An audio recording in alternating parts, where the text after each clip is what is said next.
Assalamualaikum warahmatullahi wabarakatuh. Berjumpa lagi di video pembelajaran saya.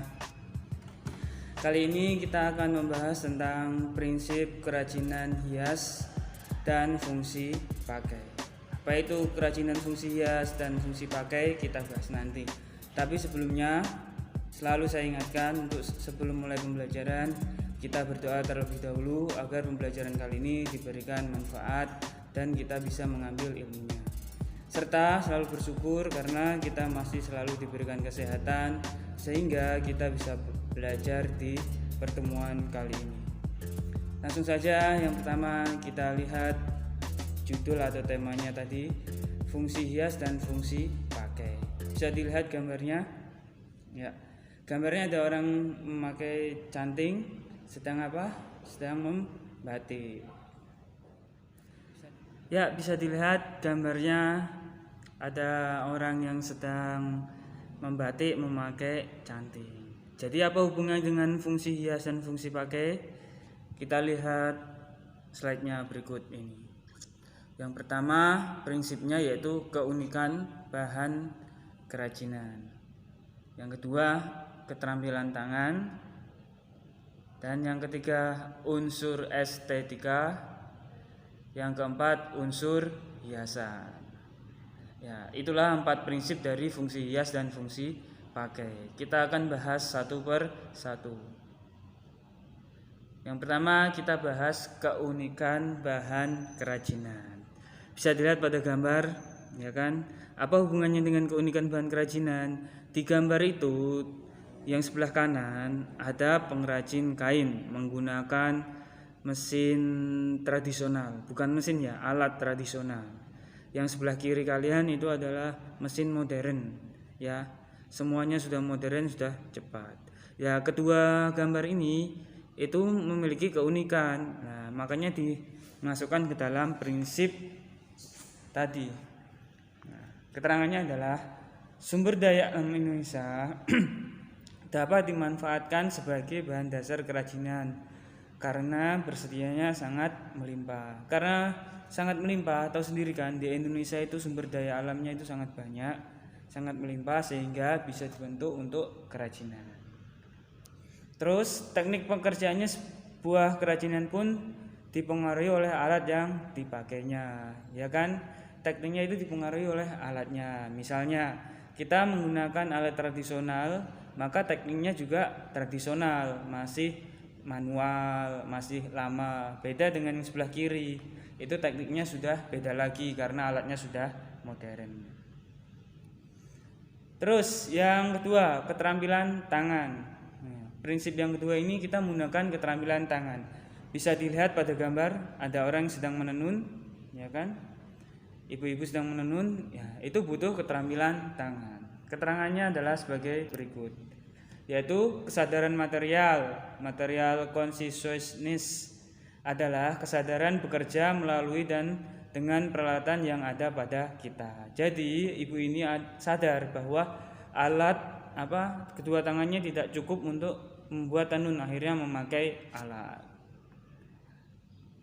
Terus yang ketiga, unsur estetika. Unsur estetika, kalian pernah dengar estetika atau penampilan, ya kan? Bisa dilihat penampilannya ini kerajinan tekstil, tas kain, ya kan, itu memenuhi unsur estetika atau tampilannya baik, ya kan.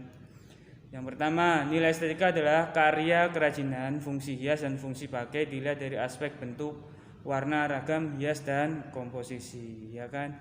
Dari estetikanya kita perlu melihat bentuknya, bagus enggak tasnya, terus ragamnya, ragam warnanya bagus enggak, itu warna pink, merah, coklat, dan komposisinya bagus enggak, itu semua dari kain perca, kain bekas, tapi dikomposisikan bagus, tidak asal. Terus yang keempat, unsur hias atau ornamen. Sering kalian dengar ornamen atau hiasannya, ya kan? Jelas ini kainnya bukan kain polos biasa, tapi ada ornamen, ada hiasannya. Makanya masuk dalam prinsip fungsi dan fungsi hias. Keterangannya adalah unsur hiasan atau ornamen adalah unsur dekorasi yang dibentuk dengan berbagai cara, di antaranya dilukis, diukur, dan dicetak. Nah, seperti kain ini tidak dilukis. Kalau dilukis itu batik. Kalau diukir itu biasanya kayu dan dicetak. Ini dicetak juga bisa. Terus ada dua jenis, hiasan pada permukaan produk dan hiasan terstruktur. Kalau hiasan pada permukaan produk, hiasan setelah kerajinan selesai dibuat. Setelah selesai itu kainnya terus dihias, itu namanya hiasan pada permukaan produk. Kalau hiasan terstruktur artinya hiasan yang dibentuk sejak awal kerajinan dibuat sehingga menyatu dengan produk itu sendiri. Ya ini misalnya tenun ini. Dari awal sudah dibentuk, akhirnya menyatu sendiri. Tidak perlu jadi dulu baru dikasih hiasan ornamen, tapi dari awal sudah diset awal. Baik, selanjutnya. Nah, di materi selanjutnya ini ada perbedaan fungsi hias dan fungsi pakai. Setelah prinsipnya, kita akan mempelajari perbedaannya. Bisa dilihat gambar paling kiri, ada kain atau dalam keterangan disebut sapu tangan, ya kan? Terus yang di tengah ada sapu tangan tapi ada hiasan. Hiasannya berupa bunga ya. Terus yang terakhir itu sapu tangan dengan banyak hiasan. Yang dimaksud fungsi pakai yaitu yang paling kiri, ya kan? Sapu tangannya hanya dipakai untuk mengelap saja, ya kan? Itu dipakai saja.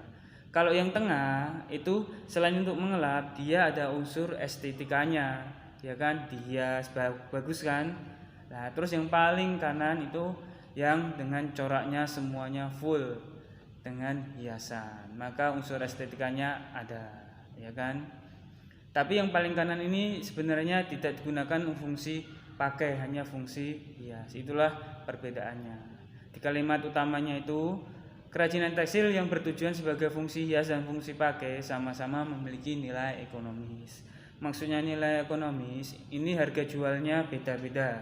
Kalau hanya sapu tangan biasa putih itu lebih murah tentunya. Terus kalau sapu tangan yang tengah ada hiasannya itu biasanya lebih mahal. Apalagi yang paling kanan, yang sapu tangan hiasannya bunganya banyak, itu jauh lebih mahal. Itu yang dinamakan ada unsur ekonomis. Paham ya? Lanjut yang terakhir. Nah, yang terakhir ini ternyata tugas. Kalian lihat ada 6 gambar. Gambar nomor 1, 2, 3, 4, 5 dan 6. Iya kan? Tulisannya atau keterangannya, analisa sesuai pemahamanmu. Mana yang merupakan produk kerajinan tekstil fungsi penghias dan mana yang fungsi pakai di antara 6 gambar tersebut serta berikan alasannya. Ingat, yang pertama misalnya 1 titik. Menurut kalian itu namanya apa? Tulis, terus baru bawahnya keterangannya. Contoh ya, nomor 1. Itu misalnya kain sapu tangan bermotif. Nah, terus bawahnya, menurut saya itu fungsi hias karena gambarnya berupa tanaman bla bla bla sebagainya. Terus yang 2 juga sama, 2 namanya apa? Menurut saya itu fungsi apa? Sampai ke 6, ya kan? Jelas ya? Ya. Terus ketentuannya sebagai berikut. Ketentuan tugasnya seperti biasa, tulis di buku tulis, kemudian difoto dan diupload di Google Classroom. Saya yakin semuanya sudah bisa. Terus yang kedua, jangan lupa sertakan nama, nomor absen dan kelas pada tugas tersebut. Ya, percuma kalian menulis tugas panjang-panjang, banyak-banyak kalau gak ada nama, nomor absen dan kelasnya. Yang ketiga, dikumpulkan terakhir seminggu dari sekarang. Oke? Sudah mengerti kan? Kalau sudah mengerti, dari awal sampai akhir saya review dulu atau saya refleksi. Dari awal ada prinsip hias dan fungsi pakai. Terus yang kedua ada perbedaan fungsi hias dan fungsi pakai, serta yang terakhir ada tugas, ya. Itulah pembelajaran pada kesempatan kali ini. Semoga dari awal sampai akhir memberikan banyak manfaat serta kita berharap bisa berjumpa lagi, ketemu di sekolah untuk belajar bersama. Sekian dari saya. Wassalamualaikum warahmatullahi wabarakatuh.